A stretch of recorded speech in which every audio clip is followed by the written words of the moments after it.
ನಮಸ್ಕಾರ ವೀಕ್ಷಕರೇ, ಪಾಯಿಂಟ್ ನ್ಯೂಸ್ಗೆ ಸ್ವಾಗತ. ಇನ್ನು ನಿಪ್ಪಾಣಿ ನಗರದಲ್ಲಿ ಭಾರತೀಯ ಬೌದ್ಧ ಮಹಾಸಭಾ ನಿಪ್ಪಾಣಿ ಘಟಕ ವತಿಯಿಂದ ಬೌದ್ಧ ಪರಿಷತ್ ಆಯೋಜನೆ ಮಾಡಲಾಗಿದೆ. ಇದೀಗ ನಮ್ಮ ಜೊತೆ ಮಾತಾಡಲಿಕ್ಕೆ ಬೌದ್ಧ ಭಿಕ್ಷುಕರಿದ್ದಾರೆ, ಅವ್ರನ್ನೇ ಕೇಳೋಣ.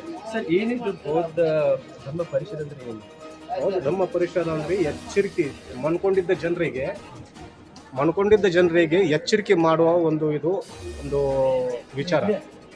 ಯಾಕಂದರೆ ಈ ಧಮ್ಮ ಶಿಬಿರ ವತಿಯಿಂದ ನಾವು ಈ ಜನರಿಗೆ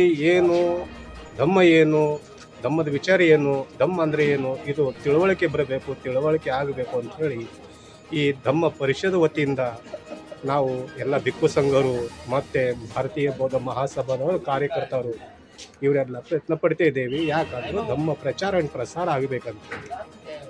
ಸರ್, ಬಾಬಾ ಸಾಹೇಬ್ ಅಂಬೇಡ್ಕರ್ ಇಲ್ಲಿ ಬಂದು ಹೋಗಿದ್ರು, ಏನು ಇದ್ರ ವಿಶೇಷತೆ ಏನು? ಇವಾಗ ಬಾಬಾ ಸಾಹೇಬ್ ಅಂಬೇಡ್ಕರ್ ಇಲ್ಲಿ ಬಂದಿದ್ದಾರೆ. ಯಾಕಂತಂದ್ರು ಈ ರೂಟು ಧಾರವಾಡವರೆಗೆ ಅವ್ರದ್ದು ಹೋಗೋ ಬರೋ ರೂಟ್ ಇತ್ತು.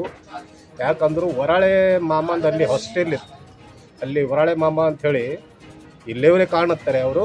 ಅಲ್ಲಿ ಹಾಸ್ಟೆಲ್ ಇತ್ತು. ಆ ಹಾಸ್ಟೆಲಲ್ಲಿ ರಮಾಯಿ ಮಾತಾ ಸ್ವಲ್ಪ ಬೇಜಾರಾಗಿದ್ದಾಗ ಅವರಿಗೆ 4 ದಿವಸ ಸ್ವಲ್ಪ ಮನೆ ಬಿಟ್ಟು ಒಳ್ಳೆಯ ವಾತಾವರಣದಲ್ಲಿ ಹೋಗ್ಲಿಕ್ಕೆ ಹೇಳಿತ್ತು. ಅದಕ್ಕೆ ಅವ್ರಿಗೆ ತಗೊಂಡು ಆ ಹಾಸ್ಟೆಲಲ್ಲಿ ಇಟ್ಬಿಟ್ಟು ಬಾಬಾ ಸಾಹೇಬರು ಹೊರಗಡೆ ಹೋಗಿದ್ರು.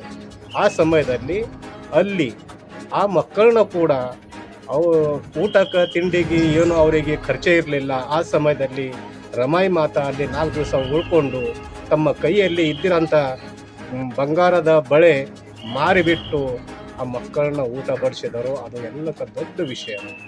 ಅದಕ್ಕೆ ಆ ವಿಷಯದಿಂದ ಬಾಬಾ ಸಾಹೇಬರು ಅಲ್ಲಿ ಬರುವ ಇದು ದಾರಿ ಮುಂಬೈದಿಂದ ಧಾರವಾಡ.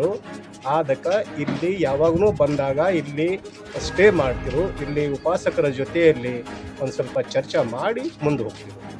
ಅದಕ್ಕಾಗಿ ಈ ನಿಪ್ಪಾಣಿಯಲ್ಲಿ ಬಾಬಾ ಸಾಹೇಬರು ಕೆಲವೊಂದು 8 ಸಮಯದಲ್ಲಿ ಇಲ್ಲಿ ಬಂದು ಉಳ್ಕೊಂಡು ಹೋಗ್ಯಾರು. ಇಲ್ಲಿ ಬಂದು ಉಪಾಸಕರ ಜೊತೆಯಲ್ಲಿ ಒಂದು ಚರ್ಚೆ ಮಾಡಿ ಹೋಗಿದ್ದಾರೆ. ಅದಕ್ಕೆ ಈ ಒಳ್ಳೆ ಸ್ಥಳ, ಬಾಬಾ ಸಾಹೇಬರು ಎಲ್ಲಿ ಕಾಲಿಟ್ಟಿದ್ದಾರೋ ಅದು ಒಂದು ಒಳ್ಳೆ ಸ್ಥಳ ಅಂತೇಳಿ ನಾವು ಎಲ್ಲರೂ ತಿಳ್ಕೊಳ್ತೀವಿ. ನಿಮ್ಮ ಹೆಸರು? ನಾನು ಬಂತಿ ಜ್ಞಾನಜ್ಯೋತಿ.